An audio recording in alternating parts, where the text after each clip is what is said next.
കാലത്ത് ഞാനൊരു കഥ അവതരിപ്പിക്കുന്നു. വില്യം ഷെറോണിന്റെ സോഫി സ്റ്റോൾസ്. 40കളിൽ പോളണ്ടിലാണ് കഥ നടക്കുന്നത്. സോഷ്യലിസത്തിന്റെ അങ്കണങ്ങളിൽ പിച്ച വെച്ച് തുടങ്ങിയ പോളണ്ടിനെ ഹിറ്റ്ലറുടെ സൈന്യം കീഴടക്കി. എങ്ങും നിസ്സഹായരുടെ നിലവിളികൾ, മരണത്തിന്റെ ഞെരുക്കങ്ങൾ, ഭീതിയുടെ ദീർഘനിശ്വാസങ്ങൾ. പോളണ്ടിലെ കത്തോലിക്കരുടെ തെരുവിലെ നിരവധി ഫ്ലാറ്റുകൾ. രാത്രി ഏറെയായി. ഒരു ഫ്ലാറ്റിന്റെ പുറത്തേക്കുള്ള ജനാല സാവധാനം അടഞ്ഞു. ആ ജനാലകൾക്കിടയിലൂടെ ഒരു കുഞ്ഞിന്റെ നിലവിളി അരിച്ചെത്തുന്നുണ്ട്. ആരോ ആ കുഞ്ഞിനെ മൃദുവായി ശകാരിക്കുന്നുണ്ട്. അതെ, അത് സോഫിയുടെ വീടാണ്. സോഫി, അതിസുന്ദരിയായ കത്തോലിക്ക യുവതി, ഹിറ്റ്ലറുടെ ഗെസ്റ്റാപ്പോകൾ സ്വന്തം ഭർത്താവിനെ അഗ്നികുണ്ഡത്തിലേക്ക് വലിച്ചെറിയുന്നത് നോക്കി നിൽക്കേണ്ടി വന്ന ഹതഭാഗ്യ. 100 വസന്തം തളിരണിയുന്നു, പൂവണിയുന്നു, പുലരുന്നു. സ്വന്തം സ്വപ്നങ്ങൾക്ക് വർണ്ണങ്ങൾ വാരി വിതറിയ സോഫി.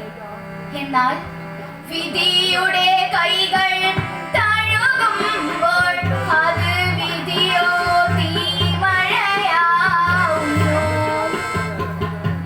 സോഫിക്കിപ്പോൾ ഒറ്റ സ്വപ്നം മാത്രം. തന്റെ മക്കൾ ജാൻ, ഈവ. മൂത്തവൻ ജാൻ, ഇളയവൾ ഈവ. ജാൻ മിടുക്കനാ, അച്ഛനെ പോലെ. ഈവ കുറുമ്പുകാരിയാ.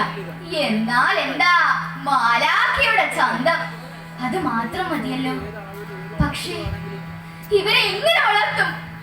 ഒരു കഷ്ണം റൊട്ടി പോലും എവിടുന്നും കിട്ടുവാനില്ല. പുറത്തിറങ്ങാൻ കഴിയില്ല. ഹിറ്റ്ലറുടെ ഗെസ്റ്റാപ്പോകൾ ജൂതന്മാരെ മാത്രമല്ല കത്തോലിക്കരെയും പിടിച്ചുകൊണ്ടു പോകുന്നു, ഗ്യാസ് ചേമ്പറുകളിൽ തള്ളുന്നു. അമ്മേ, വിശക്കുന്നമ്മേ. ഇവ നിലവിളിക്കാൻ തുടങ്ങി. മോള് കരയല്ലേ, നേരം വെളുക്കട്ടെ. ഇല്ല അമ്മേ, ഞാൻ ചത്തുപോകും. എന്റെ പാവക്കുട്ടിക്ക് വിശക്കുന്ന അമ്മേ. കയ്യിലിരുന്ന പാവക്കുട്ടിയെ അവൾ ചുംബിച്ചു. പൊന്നു മോളെ, ശബ്ദമുണ്ടാക്കരുത്. ആ കാലന്മാർ നിന്നെ പിടിച്ചുകൊണ്ടു പോകും. എന്റെ സ്വപ്നനിലങ്ങളിൽ വിരിയും മോഹപുഷ്പങ്ങളല്ലേ, എന്റെ നീലാകാശം നൽകിയ നിത്യതാരങ്ങളല്ലേ, നിത്യതാരങ്ങളല്ലേ. ബഹളം വെക്കരുത്. ആർക്കും ആരെയും സഹായിക്കാൻ കഴിയാത്ത കാലമാ. രണ്ടുപേരും വന്ന് ഉറങ്ങാൻ നോക്ക്. ആ കുട്ടികൾ തളർന്നു കിടന്നു. വൃദ്ധയും രോഗിയുമായ വല്യമ്മയുടെ ഞെരക്കം മാത്രം കേൾക്കുവാനുണ്ട്. സോഫിയേ. വല്യമ്മ, സോഫിയുടെ ഭർത്തൃമാതാവ്. എടി, എനിക്ക് എന്തെങ്കിലും കുറച്ച് തിന്നാടി. അമ്മേ, ബഹളം വെക്കരുത്. അവന്മാർ എപ്പോഴാ കയറി വരുന്നത് പറയാൻ പറ്റില്ല. ഏതവന്മാരാടി വരുന്നത്? ഇത് നമ്മുടെ വീടല്ലേ. അമ്മേ, പുറത്തു മുഴുവൻ പോലീസും പട്ടാളവുമാ. കാണുന്നവരെ മുഴുവൻ അവർ പിടിച്ചുകൊണ്ട് പോകും. അതിന് നമ്മൾ കുറ്റമൊന്നും ചെയ്തിട്ടില്ലല്ലോ പിടിച്ചോണ്ട് പോവാൻ. വല്യമ്മയ്ക്ക് കണ്ണുമൂക്കുമില്ല. പോളണ്ടിലെ ജൂതന്മാരെ മുഴുവൻ ഹിറ്റ്ലർ മെഡഗാസ്കറിലേക്ക് നാട് കടത്തുന്നു, അല്ലെങ്കിൽ ഗ്യാസ് ചേമ്പറുകളിൽ തള്ളുന്നു. പൊട്ടിക്കരയാൻ ചിരിക്കാൻ കഴിയില്ല, ഞെട്ടറ്റു വീണുപോയി ജീവിതം, ഞെട്ടറ്റു വീണുപോയി. ജൂതന്മാർ മാത്രമല്ല, ഫാസിസത്തിന്റെ കുടിലൂത്തുകാർ പോലും രക്ഷപ്പെടുന്നില്ല. ബന്ധങ്ങളിൽ ഇനി സ്വന്തമെന്നോതുവാൻ സ്വപ്നങ്ങൾ പോലുമില്ല, സ്വന്തം സ്വപ്നങ്ങൾ പോലുമില്ല. അമ്മയ്ക്കിതൊന്നും അറിയില്ല. ഹിറ്റ്ലറെ സംബന്ധിച്ചിടത്തോളം ജൂതവിരോധം ലോകമേധാവിത്വം സ്ഥാപിക്കാൻ നിമിത്തം മാത്രം. വർഷങ്ങളായി ക്രിസ്ത്യൻ മനസ്സിൽ കറുത്തു കട്ടപിടിച്ചിരിക്കുന്ന ജൂതവിരോധം മുതലെടുക്കുക മാത്രമാണ് അവർ ചെയ്തത്. ഇപ്പോൾ ക്രിസ്ത്യാനികൾക്ക് നേരെയും അവർ തിരിഞ്ഞിരിക്കുന്നു. ഗ്യാസ് ചേമ്പറുകളിൽ നിന്ന് ജൂതന്മാരുടെ മാംസം കരിയുന്ന മരണത്തിന്റെ ഗന്ധമുയർന്നപ്പോൾ കത്തോലിക്കർ ആഹ്ലാദ നൃത്തം ചവിട്ടി. യഹോവ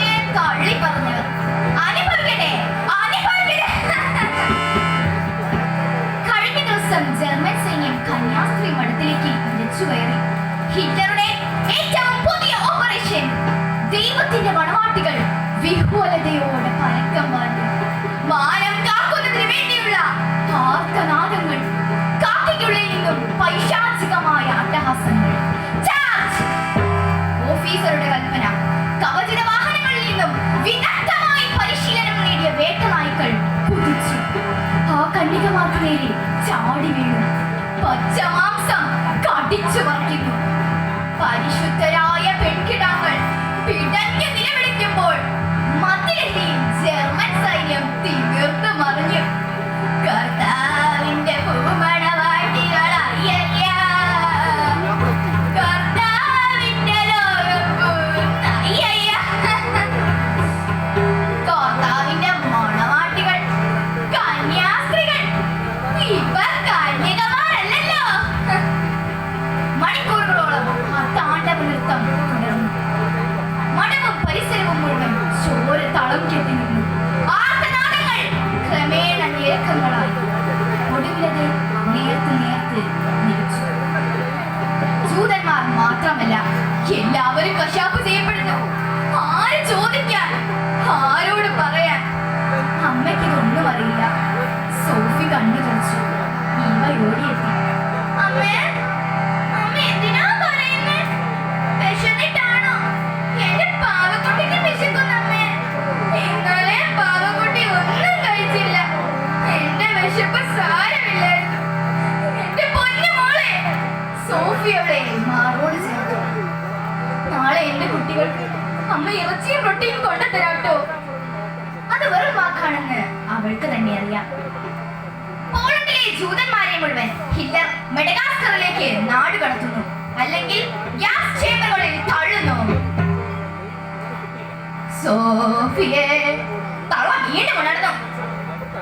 എടി, ഇറച്ചി എനിക്കും കൊണ്ടുവാടി. അമ്മേ, ഇറച്ചി എന്ന് പറഞ്ഞ് ബഹളം വെക്കരുത്. അവൾ പറഞ്ഞതിൽ കാര്യമുണ്ട്. ഇറച്ചി പോലുള്ള ഭക്ഷ്യവസ്തുക്കൾ ജർമ്മൻ സൈന്യത്തിന് മാത്രമുള്ളതാണ്. സാധാരണ പൗരന്മാർ ഇറച്ചി കഴിക്കുന്നത് ജർമ്മൻകാർ വിലക്കിയിരുന്നു. എടി, എനിക്ക് വിശക്കുന്നെടി. വല്യമ്മയ്ക്ക് ഭ്രാന്ത് പിടിച്ചു. വിശപ്പിന്റെ ഭ്രാന്ത്. വാതിലിൽ ആരും മുട്ടുന്നു.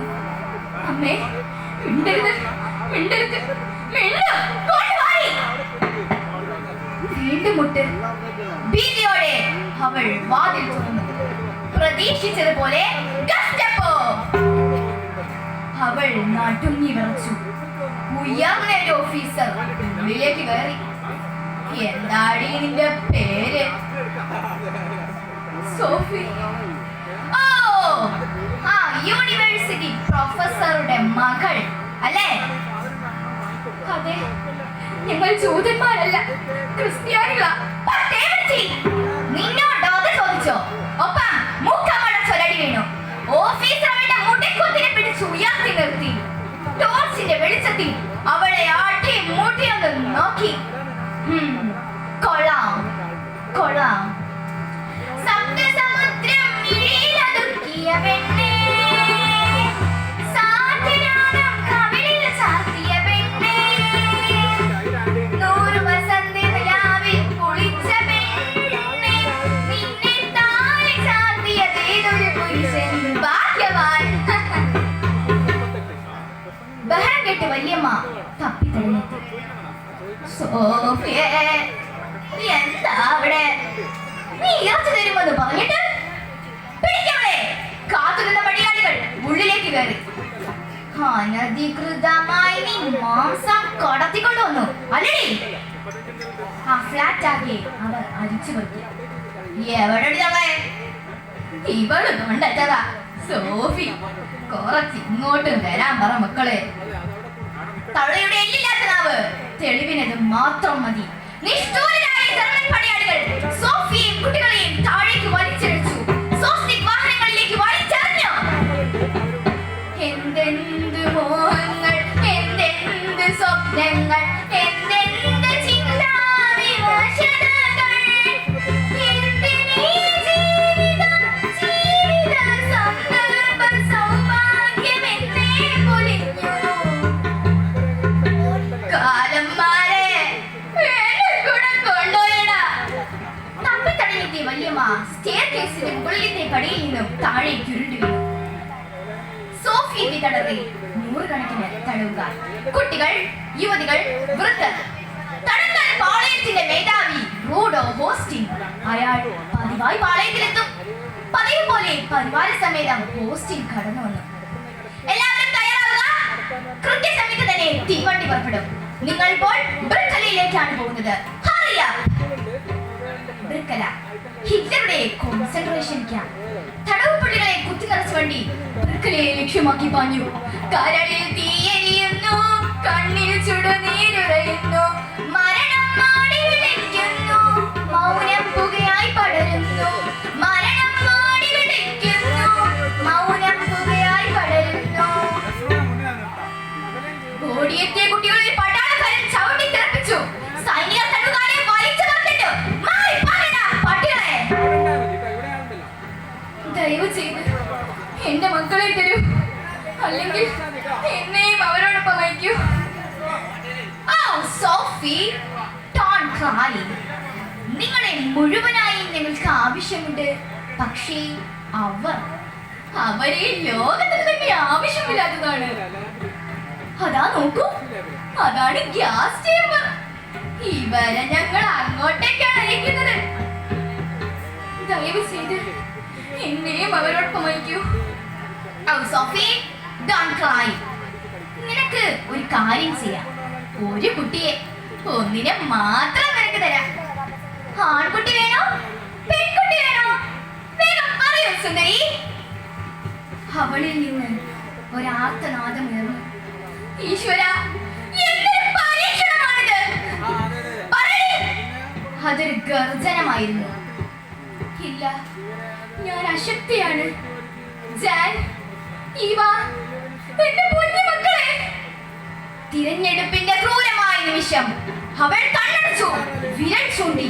അവൾ വിരൽ ചൂണ്ടിയത് ജാനിന്റെ നേരെ. ജാൻ ഓടിയെത്തി. മുൻപോട്ടോടിയവയെ പട്ടാളക്കാരൻ ബലമായി പിടിച്ചു. സൂര്യനും ചന്ദ്രനും താരങ്ങളും ആഴിയും അമ്പരവീഥികളും സ്വർഗ്ഗവും സ്വർഗീയ ചിന്തകളും സൃഷ്ടിച്ചതേതോ പ്രഭാവമാണോ? അമ്മ, എന്റെ പാവക്കുട്ടിക്ക് വിശക്കുന്നു. അമ്മ, എന്റെ പാവക്കുട്ടിക്ക് വിശക്കുന്നു. ഈവ, അവൾക്കറിയില്ലല്ലോ അവളും അവളുടെ പാവക്കുട്ടിയും പോകാനിരിക്കുന്നത് ഹിറ്റ്ലറുടെ ഗ്യാസ് ചേമ്പറിലേക്കാണ്. ലോകം കേട്ട ഏറ്റവും കരുണാമയമായ നിലവിളി. സോഫി ബോധമറ്റ് നിലമതിച്ചു. വിധി അവളെ വെറുതെ വിട്ടില്ല. സ്വന്തം മകൻ ജാനെ പോലും അവൾക്ക് തിരികെ ലഭിച്ചില്ല. ഏതോ ഒരു തടങ്കൽ പാളയത്തിൽ വിശപ്പും രോഗവും അവനെ കാർന്നു തിന്നേക്കാം. യുദ്ധാവസാനത്തോടെ സോഫി മോചിതയായി. പ്രിയമുള്ളവരെ, ലോകത്തിന്റെ ഒരു ഭാഗത്ത് ജനങ്ങൾ ഉണ്ണുകയും ഉറങ്ങുകയും സ്നേഹിക്കുകയും ചെയ്യുന്നപ്പോൾ ജൂതന്മാർ മാത്രമല്ല, ജൂതന്മാരുടെ ശത്രുക്കൾ പോലും ഗ്യാസ് ചേമ്പറുകൾക്ക് മുന്നിൽ മരണം കാത്ത് ക്യൂ നിൽക്കുകയായിരുന്നു. ഇതിന്റെ ഉത്തരവാദിത്വം ഹിറ്റ്ലർക്ക് മാത്രമുള്ളതല്ല, ഫാസിസ്റ്റ് ശക്തികളോട് ചേർന്ന് നിൽക്കുന്ന ഓരോരുത്തരും പങ്കിട്ടെടുക്കുന്നതാണ്. ഇന്നും ജാതിയുടെയും മതത്തിന്റെയും വംശീയതയുടെയും പേരിൽ കൊല്ലപ്പെടുന്ന പിഞ്ചു കുഞ്ഞുങ്ങൾക്ക് മുൻപിൽ പ്രണാമം അർപ്പിക്കുന്നു.